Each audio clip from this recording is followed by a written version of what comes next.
The overall goal of this study is to provide an ecologically valid method for evaluating children's true and false testimonies in an experimental setting.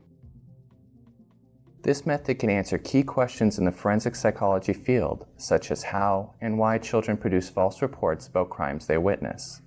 The main advantage of this technique is that it can produce generalizable information about child testimonies, as participants will witness a high-cost event before telling different true and false reports when being questioned using an empirically supported interview structure.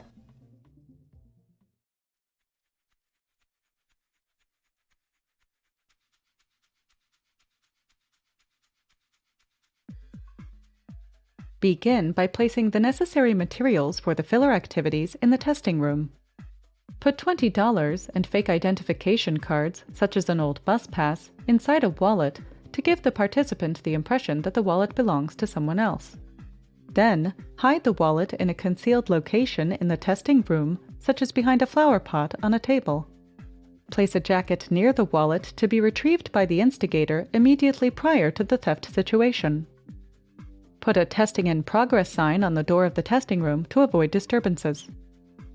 Assign each child participant to one of 4 experimental conditions.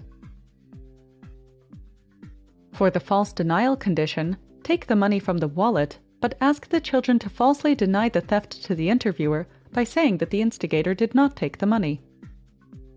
For the false accusation condition, have children witness the instigator leave the money in the wallet, but ask them to tell a lie to the interviewer by falsely accusing the instigator of taking the money. For the true denial condition, do not take the money from the wallet and ask the children to truthfully deny the theft to the interviewer.